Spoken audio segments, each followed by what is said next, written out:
Sweden is building its own Mi-6. The reason is sitting on the seafloor. Since 2022, undersea cables connecting Sweden to Latvia, Finland to Estonia, and Sweden to Lithuania have all been damaged in incidents that keep involving the same category of vessel: aging tankers and cargo ships tied to Russia's so-called shadow fleet, dragging anchors across exactly the infrastructure that keeps Nordic countries talking to each other. None of the individual investigations has definitively proven Russian state involvement.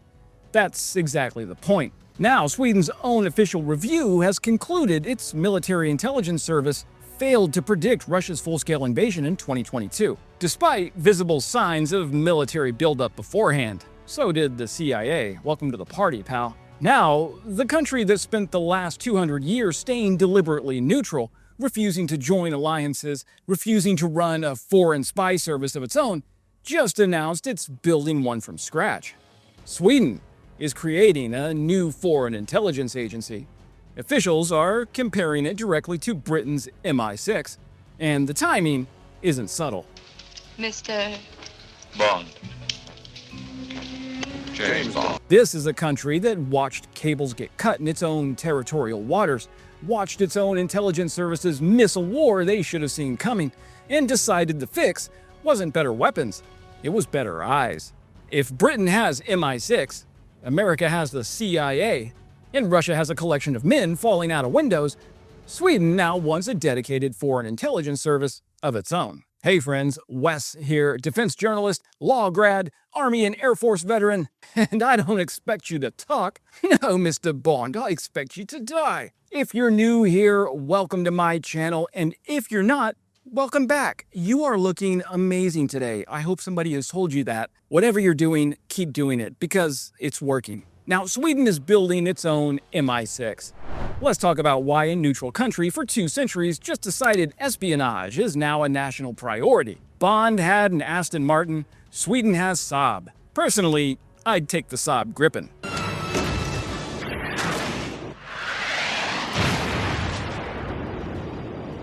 Backseat driver. Now, most people think of intelligence agencies as something countries either have or don't have. Fixed institutions that exist quietly in the background, regardless of the geopolitical weather. Well, that's not actually true for Sweden. Sweden has spent 2 centuries deliberately avoiding exactly this kind of institution, because neutrality meant staying out of alliance structures and intelligence sharing arrangements that make a foreign spy service actually useful. Neutrality, though, is gone. Sweden joined NATO in 2024, and once you're inside an alliance, staying without a foreign intelligence service is just rude. How rude, sir? It's a liability because every ally around you is sharing a level of intelligence product. Sweden currently has no dedicated agency built to produce, receive, or reciprocate. And let's be clear about the mechanics, because this is a real institutional shift for Sweden, not a symbolic gesture.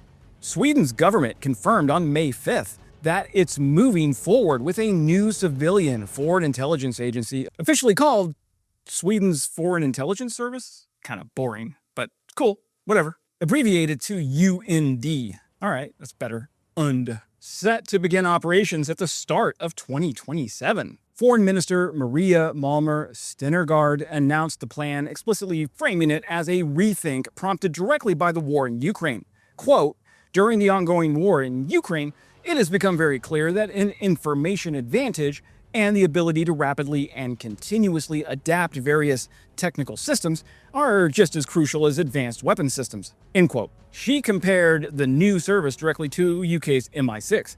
Sweden currently runs 3 separate agencies handling pieces of this mission. There's MUST, the Military Intelligence and Security Service, that covers foreign military threats.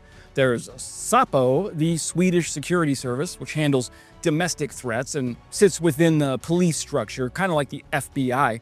Then there's the FRA, the National Defense Radio Establishment, which runs signals intelligence. So think of that like the NSA. UND will absorb some of MUST's current responsibilities while working closely alongside all 3, reporting directly to the government as a distinct civilian foreign intelligence body, comparable in structure to how CIA or Mi-6 sit outside their country's military chains of command. Now, the cost is roughly 2.8 billion Swedish kroner, or about $302 million, with resources primarily transferred from the existing armed forces budget rather than new spending layered on top. If Sweden's new foreign spy agency is watching Russia, I hope they budget extra storage, because Russian incompetence generates a lot of footage. Wait, why did Sweden never have a foreign spy agency? Well, Sweden maintained military non-alignment for roughly 2 centuries, a policy that shaped nearly every institution in the country's security architecture. Non-aligned countries generally don't build dedicated foreign human intelligence services in the mold of MI6 or CIA, because that kind of service is built specifically to support alliance-level military planning, coordinated foreign policy, and the kind of intelligence-sharing relationships neutral countries deliberately avoid entangling themselves in. Now, Sweden's existing structure, military intelligence covering foreign military threats, domestic security handled through police, and signals intelligence running separately, reflected exactly that posture. Watch, but don't fully commit. Russia's full-scale invasion of Ukraine in February of 2022 broke that calculus immediately. Sweden applied for NATO membership within months and formally joined the alliance in 2024. Stennergaard was explicit about what that membership actually demands. Quote, "We also have new expectations of ourselves as a NATO ally, and as we now develop our intelligence structure, we will also better match the structures that exist within NATO and among our allies." End quote. That is a direct admission. Sweden's old intelligence architecture was built for neutrality. NATO membership requires a different one, and Sweden is now building it specifically to match what the allies already run. Now, this isn't a purely forward-looking modernization project. It's also an admission of a specific failure. Like many Western intelligence services, Sweden's military, intelligence, and security service didn't foresee the scale of Russia's 2022 invasion. Don't feel bad, the CIA blew that one as well. We're like, nah, Russia's just bluffing. They just moved 200,000 soldiers on the Ukrainian border for funsies. They're not going to cross the border. That miss triggered an official government review and real political criticism, both in Sweden and the United States and the United Kingdom. And the proposal for a dedicated foreign intelligence agency in Sweden emerged directly from that review process, receiving initial government approval before this month's formal announcement to proceed. That sequence matters. Sweden isn't building UND because Brussels asked nicely or because NATO membership comes with a mandatory checklist. It's building UND because Swedish officials looked directly at their own intelligence failures around the most consequential European security event in decades and concluded the existing structure, split across 3 separate agencies with different mandates and different chains of command, wasn't producing the kind of coordinated foreign intelligence picture a NATO ally actually needs. Now, let's connect this decision to what's actually been happening in Nordic and Baltic waters, because the timing lines up perfectly. Since Russia's invasion began, Nordic and Baltic security services have documented a sustained pattern of incidents involving undersea infrastructure. In December of 2024, Finland seized a Russian-linked oil tanker after suspected sabotage of an undersea fiber optic cable, part of what Finnish investigators later said was a crew poised to cut additional cables when caught red-handed. That same period saw the Eagle S, flagged in the Cook Islands, drag its anchor and cut the Estlink 2 cable in the Gulf of Finland. Then there was the Chinese-flagged Yiping 3 that was suspected of deliberately dragging its anchor to sever both the Sea Lion 1 cable connecting Finland and Germany and the Arleon cable linking Sweden and Lithuania. 4 additional incidents follow in late 2024 and early 2025, 3 of them near Sweden's strategically significant island of Gotland, affecting telecommunications, power, gas connections running between Nordic countries, the Baltic states, and Germany. On January 26, 2025, Swedish Coast Guard vessels boarded a Bulgarian-flagged ship on suspicion of anchor dragging and cable sabotage, triggering NATO to deploy patrol ships under a mission specifically created for this pattern, called Baltic Sentry. A 2025 cyber attack on a heating plant in western Sweden was formally attributed by Swedish officials to a pro-Russian group with links to Russian security and intelligence services, a case Swedish authorities directly compared to a December 2025 cyber attack against Poland's power grid. None of these individual incidents has been definitively proven as a direct Kremlin order, That's consistently true across nearly all of them, and it's not an accident. It's the entire operating logic of the campaign. Deniable vessels, ambiguous flags, damage that could plausibly be accidental, anchor dragging, repeated often enough and across enough infrastructure that the cumulative pattern becomes unmistakable, even when each individual case stays legally unresolved. A broader assessment counted more than 150 incidents of sabotage, cyber attacks, and influence operations linked to Russia across Europe since 2022, run primarily through the GRU, Russia's military intelligence directorate. Norway's own police security service has documented similar patterns in its national threat assessments, and a joint 2023 investigation by Swedish, Danish, Norwegian, and Finnish broadcasters tracked Russian naval intelligence vessels, including one called the Admiral Vladimirsky, operating near Swedish training areas and wind farm infrastructure. Look, in the military, patterns are everything. One aircraft on an unusual heading could be weather, could be a navigation error, could be nothing at all. 10 aircraft on the same unusual heading across 6 months near the same infrastructure using the same evasive profile when challenged stops being noise and becomes signal. That's exactly the analytical discipline this undersea cable pattern requires, and it's exactly what a fragmented intelligence structure struggles to produce. When foreign military threats sit with one agency, domestic security sits with another, and signals intelligence sits with a third, connecting a Bulgarian flag tanker's anchor drag near Gotland to a cyber attack on a Swedish heating plant 6 months later, to a naval intelligence vessel spotted near a wind farm the previous year, requires those three agencies to actually talk to each other consistently, in real time. Now, a dedicated foreign intelligence service built specifically to fuse exactly that kind of scattered evidence into one coherent picture is the institutional fix for exactly the gap Sweden's own 2022 failure exposed. And here's what's uncertain about this announcement.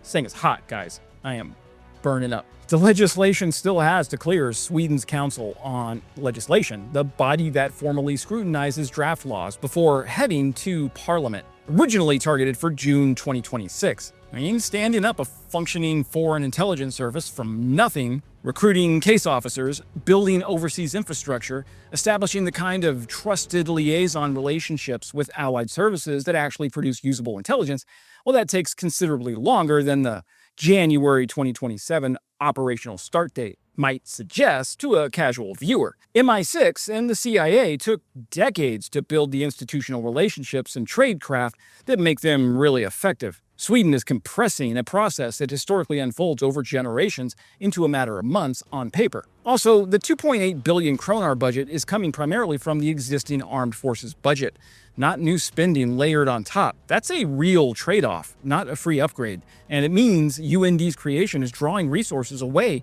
from other defense priorities exactly the moment Sweden is also trying to scale up conventional military spending as a new NATO member facing the same Russian threat this agency is meant to help counter. None of that undermines the logic behind the decision. It means the gap between announcing an MI6 equivalent and actually operating like one will likely take years to close, even after January 2027 arrives on the calendar. So, Russia's hybrid campaign against Nordic and Baltic infrastructure has succeeded because it operates in the gap between clearly military and clearly civilian, between obviously deliberate and plausibly accidental, between a single incident that means nothing and a pattern across years that means everything. Sweden's old intelligence architecture, split across military, domestic, and signals with different mandates, was structurally well suited to a world of clear threats and clear categories. It was poorly suited to a world where a tanker's anchor drag, a cyber attack, and a naval intelligence vessel near a wind farm are actually 3 data points in the same campaign. Sweden isn't building UND because espionage suddenly became fashionable, although it is pretty fashionable, baby. Sorry. It's building UND because 2 centuries of deliberately staying outside alliance intelligence structures left the country structurally unequipped for exactly the kind of deniable, distributed, pattern-based threat that Russia's been running against it since 2022. NATO membership didn't just add Sweden to a defense pact, it exposed how much of Sweden's intelligence architecture still belonged to the neutrality era. Now, UND doesn't exist yet as an operating institution, and the January 2027 target remains a plan rather than a completed transition. Building real tradecraft and overseas networks and the kind of trusted liaison relationships that make a foreign intelligence service actually effective is a multi-year process at a minimum, regardless of how quickly the legislation moves through Parliament.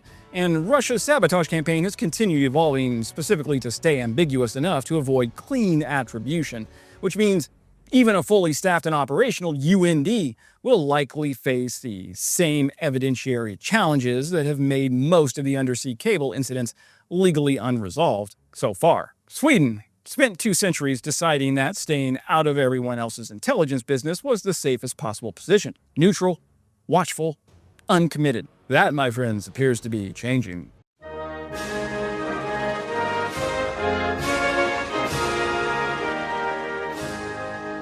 So, Sweden is building MI6 in a tuxedo, metaphorically, if not literally. The country that spent 2 centuries avoiding the exact kind of institution just decided it's finally ready to dress the part. If you found this useful, here's one thing that actually matters most: hitting subscribe. That's the single strongest signal I can get that stories like this one, the quiet institutional shifts that don't trend but actually reshape how a country defends itself, are worth making more of. Everything else, the longer written pieces over on Medium and Substack, the option to support the channel directly through YouTube memberships, all of that is in the description if you want to go deeper. But today, just to subscribe is cool. 1 favor instead of 3. And as always, glory to Ukraine, glory to the heroes. Crimea is Ukraine. No, Mr. Bond, I expect you to die.